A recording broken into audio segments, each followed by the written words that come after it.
Iya betul. Kalau misalnya pesawat komersil ya, pesawat komersil itu nggak taruh lah gaji seorang penerbangnya range-nya dari mulai 20 sampai 70, bukan ada yang 100 lebih gitu ya.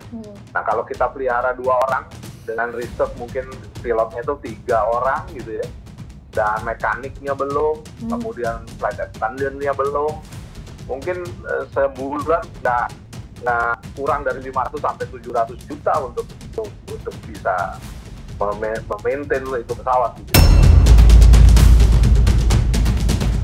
Iya, makanya jarang ya di Indonesia yang bisa punya pesawat sendiri gitu. Karena memang maintenance-nya mahal banget. Yang tiba-tiba kaya mendadak karena berjualan sesuatu yang common, sesuatu yang biasa di pasar Indonesia. Nah, ini sebenarnya pintu masuk. Saya beberapa kali menyampaikan, flexing itu adalah ketidaksempurnaan kejahatan yang dilakukan oleh para terduga korupsi atau para terduga pencucian. Dia orang yang dekat sama Tuhan, dan dia makin dekat sama Tuhan, dan dia yakin suaminya tidak bersalah, dan dia yakin semuanya akan terbukti kalau suaminya tidak bersalah.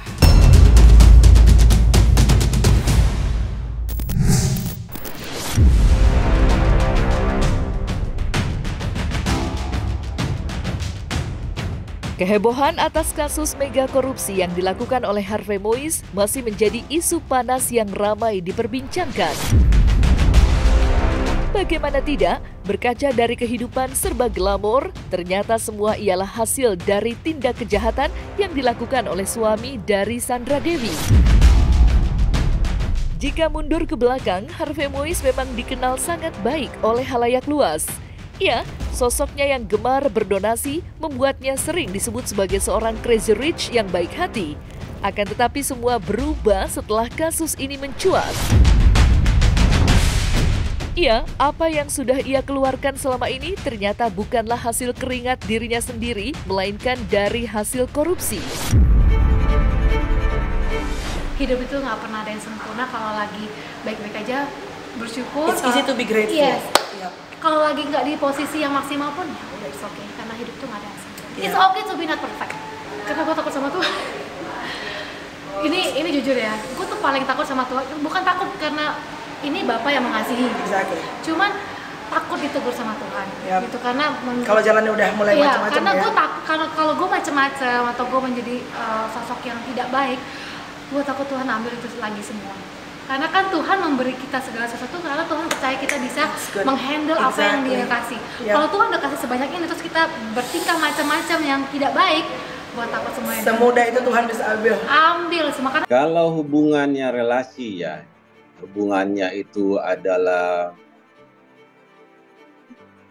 hubungan keluarga suami istri atau semendan ya, yang bisa dikejar terkait dengan Harvey Moise ini yang pasti istri. Istri ini kan pada saat mereka melakukan pernikahan berarti kan ada landasan hukum yang membuat mereka terikat baik harta, baik itu nama baik itu hubungan relasi, dan saya yakin keterlibatan dari istri atau SD ya, SD ini boleh dikatakan keterlibatan langsung atau tidak langsung. Keterlibatan langsungnya karena merupakan istri. Keterlibatan tidak langsung mungkin sang istri ini tidak mengetahui bisnis suaminya. Kan kebanyakan istri sekarang tidak peduli suaminya dapat uang dari mana. Yang penting setiap bulan terima uang. Yang tiba-tiba kaya mendadak karena berjualan sesuatu yang common, sesuatu yang biasa di pasar Indonesia. Nah, ini sebenarnya pintu masuk. Saya beberapa kali menyampaikan, flexing itu adalah ketidaksempurnaan kejahatan yang dilakukan oleh para terduga korupsi atau para terduga pencucian. Dia orang yang dekat sama Tuhan, dan dia makin dekat sama Tuhan, dan dia yakin suaminya tidak bersalah, dan dia yakin semuanya akan terbukti kalau suaminya tidak bersalah. Cuman balik lagi tadi, karena dia berpikir positive thinking, jadi dia tetap tetap punya feeling kalau suaminya tuh nggak salah. Jadi ya sejatuh-jatuhnya mereka ya nggak jatuh banget gitu loh, masih bisa punya kehidupan yang layak, masih bisa jalan sana jalan sini, liburan, traveling gitu. Tapi dengan kondisi yang begini ya nggak mungkin ya traveling ya gitu loh. Karena stres, dia lagi beberapa stres berat nih yang dialamin saat ini, yang mungkin akan dialami istri pada umumnya ketika suaminya sedang mendapatkan musibah. Itu pas dia sedih banget saat ini, itu pasti sedih, shock, terpukul, tapi dia percaya sama suaminya, suaminya itu tidak seperti apa yang sedang diberitakan saat ini. Karena memang bawaan dari si Sandra Dewi ini memang apa ya, orangnya positive thinking terus sih. Jadi ada masalah apapun dia pasti mikirnya positive thinking. Sandra Dewi ya, karena memang dia ada penyakit ya. Terus lagi recovery katanya ya, itu berita yang beredar. Nah, yang aku lihat di sini ketika setelah suaminya ketangkap itu, ya memang momennya pas aja ketika dia sedang recovery, suaminya ketangkep, ya seorang istri pastilah ada stres, depresi gitu. Jadi kondisinya agak menurun nih sekarang, udah sakit, terus dengar berita seperti itu tentang suaminya, ya makin stres, jadi dia makin drop. Nah, bahayanya ketika kita stres itu pasti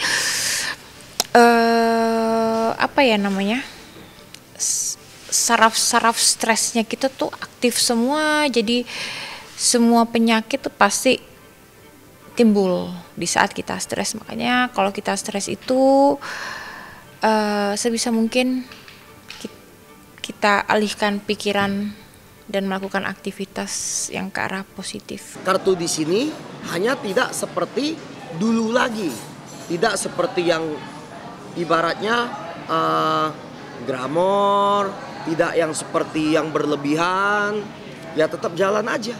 Jadi sudah dipastikan bahwa semua aliran dana korupsi, aset-aset baik itu bergerak atau tidak bergerak yang ada kaitannya dengan hasil korupsi bisa dilakukan penyitaan oleh negara. Berbicara soal gurita bisnis Harvey Moise yang diduga telah rugikan negara hampir 271 triliun, belakangan permasalahan ini juga menyeret sederet asetnya yang digadang-gadang akan disita oleh KPK. Salah satunya ialah jet pribadi yang selama ini dipamerkan oleh Sandra Dewi di akun sosial media miliknya. Diketahui pula jika jet pribadi itu merupakan kado istimewa yang diberikan oleh Harvey Moise untuk sang anak. Sontak kala itu Harvey dan Sandra hangat dipergunjingkan oleh netizen lantaran kado mewah yang dipersembahkan untuk sang anak ditaksir memiliki nilai hingga 550.000 US dollar yang jika dirupiahkan bernilai 8,7 miliar rupiah. Lantas, seperti apa pandangan seorang pakar penerbangan melihat sosok Harvey Moise yang dengan mudahnya membeli jet pribadi untuk anaknya tersebut?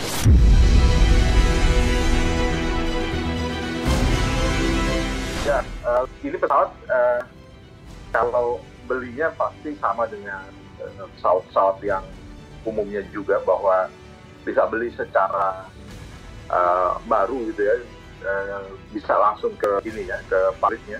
Bisa juga sudah lewat market yang selanjutnya, artinya aftermarket gitu ya, jadi mungkin second hand lah gampangnya. Ada juga yang begitu. Kalau yang second hand mungkin akan jauh lebih mudah dan murah, cepat dibandingkan kalau kita mungkin order dari pabriknya langsung. Dulu kalau kita order sebuah pesawat tentunya sekali lagi sangat tergantung dari pabriknya lah gampangannya gitu ya. Jadi dari jumlah karyawannya menentukan kecepatan dia delivery ke si pemesan.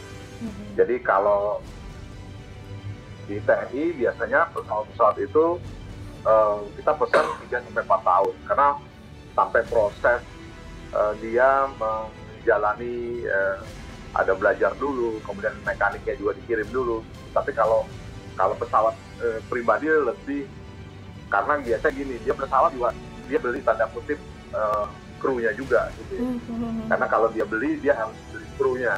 Kalau di yang biasa di Indonesia, karena jarang juga pemilik pesawat bisa menerbangkan sendiri, jarang sekali.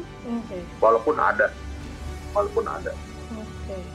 Jadi mereka biasanya beli sudah sama pilot ini Mbak, satu paket. Jadi kita mau misalnya Mbak punya pesawat nih, taruh di Halim. Nah itu atau ditaruh di Soekarno-Hatta atau bisa di tempat lain yang ada tempat-tempat bisa dititipkan pesawat. Itu kita bayar charge untuk naruh tempat pesawatnya lah kasarnya, untuk garasinya lah. Nah, garasinya betul. Itu kita bayar. Ya.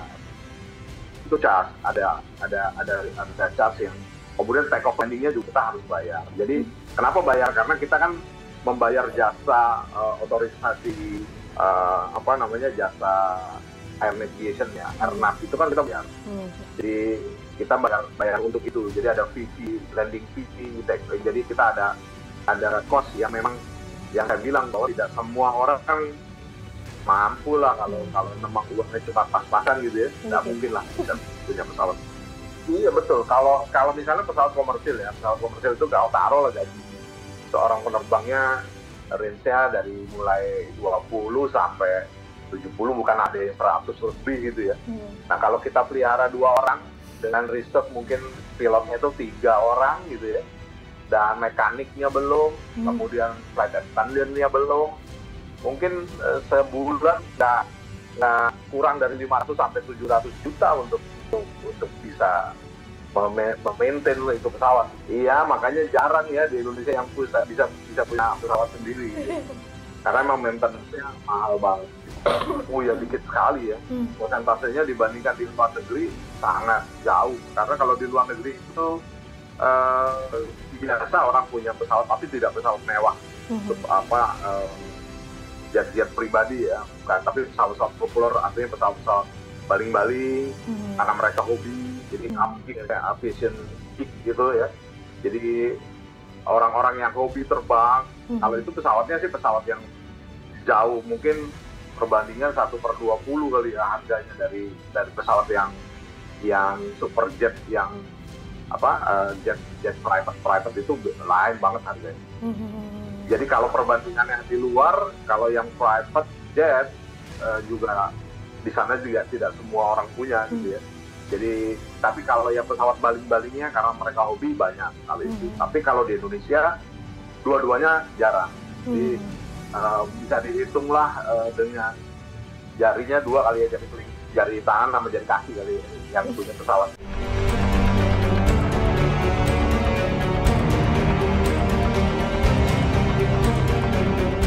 Nama artis Sandra Dewi masih menjadi perbincangan hangat di tengah publik setelah suaminya Harvey Moise resmi ditetapkan sebagai tersangka dalam kasus dugaan korupsi tata niaga komoditas timah pada Rabu 27 Maret 2024 kemarin. Terlebih, sampai kini artis berusia 40 tahun tersebut belum buka suara terkait kasus mega korupsi yang menjerat suaminya. Beredar kabar jika Sandra Dewi bungkam lantaran begitu syok atas kasus hukum yang menimpa suaminya. Tidak sedikit pula yang berspekulasi jika Sandra Dewi memilih bungkam lantaran dihantui kecemasan jika suatu waktu dirinya dapat terseret ke dalam pusaran kasus hukum yang sedang dihadapi suaminya.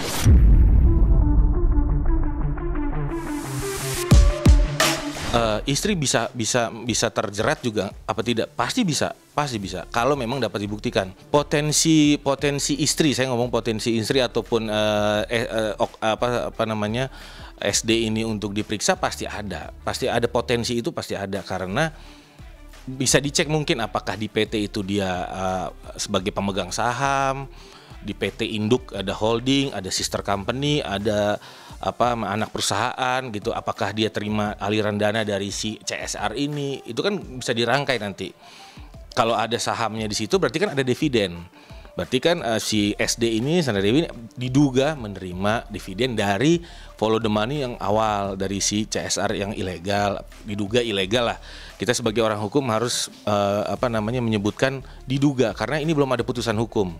Jadi kita harus tetap berprinsip ini praduga tak bersalah. Kalau melihat kasus ini, si istri ini kalau bersumber uangnya dari situ ya tetap gitu. Makanya harus dilihat lagi perjanjian pranikah ini, klausul-klausulnya harus dilihat.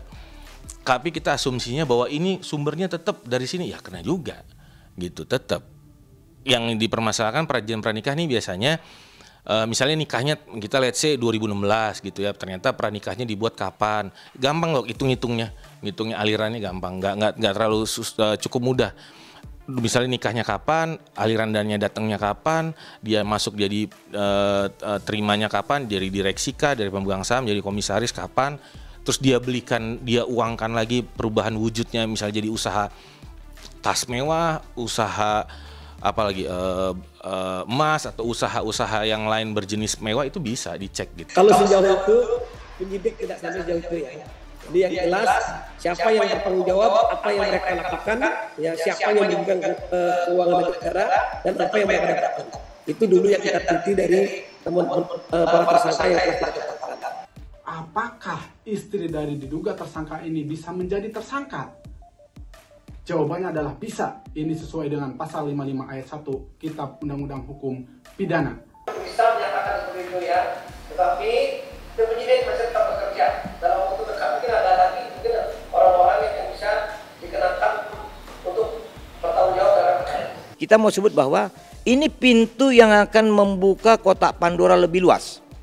Jadi begini, perlu saya sampaikan bahwa sampai saat ini Kejaksaan Agung sudah memeriksa 148 saksi.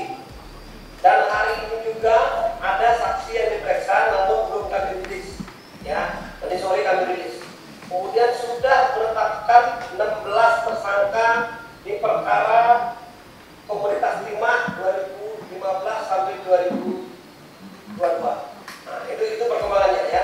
Dan kita akan terus melakukan satu upaya pemeriksaan, baik saksi-saksi yang sudah kita periksa dalam tahap pendalaman dan saksi-saksi lain yang memungkinkan terlibat dalam perkara ini. Justru di sini adalah untuk membuka kasus ini menjadi lebih menarik adalah apakah dia sebagai pintu masuk HM ini membuka, itu pasti bisa berdampak meringankan. Nah, tapi kalau ditanya konsekuensi hukumnya dari HM ini adalah kita lihat pasal yang disangkakan, yang mungkin yang saya baca di pemberitaan di media itu kan pasalnya 2, pasal 3 dan sebagainya. Itu masih bisa berubah. Nanti ada surat dakwaan. Ya kan, surat panggilan pertama itu, nanti surat dakwaan nanti kita lihat nanti surat dakwaan dan juga nanti apakah dapat dibuktikan di surat tuntutan. Nah, kita lihat nanti di situ pasal apa yang disangkakan. Nanti tapi kalau pasal 2 pasal 3 itu kan ada minimal 4 tahun, ada 20 tahun, ada seumur hidup dan dapat dihukum mati. Itu semestinya di masa pandemik itu bisa dijadikan sebagai acuan. Hukumannya apa? Pidana mati. Selain diambil semua harta-hartanya, disita, diblokir semua rekeningnya, dimiskinkan, real kalau bisa. Jangan hanya sekedar kamuflase atau ucapan-ucapan saja, tapi kalau bisa real gitu. Harus ada satu upaya yang tegas ya. Dengan upaya tegas saja tidak menutup kemungkinan orang-orang lain tetap saja ada korupsi. Harusnya kalau melihat ada orang yang kena hukumannya cukup tinggi gitu ya, bahkan untuk pasal 3 dari itu ancamannya bisa seumur hidup loh, ya. Artinya kan cukup tinggi nih. Nah, jadi melihat ancaman yang seperti itu harusnya kan orang-orang lain di luar sana jera atau kemudian itu menghindari dia untuk tidak melakukan kejahatan korupsi. Nah, jadi harapan saya itu adalah ya jangan jemu-jemu terus melakukan penegakan hukum, melakukan penindakan kepada orang-orang yang menimbulkan kerugian negara. Pasti untuk kejaksaan pasti punya strategi khusus lah gitu ya. Mereka punya strategi yang mana nanti akan dibuka di persidangan. Tapi pastinya dari rekening bank, rekening PT, bahkan rekening-rekening pribadi itu pasti sudah dilakukan upaya pemblokiran, freezing dulu semuanya, nggak bisa. Bahkan mungkin ada pencekalan, mungkin bisa terjadi pencekalan dari keluarga ataupun dari komisaris daripada perusahaan supaya tidak menghilangkan barang bukti, diduga merusak barang bukti atau kabur kan gitu. Pasti ada strategi itu Pak.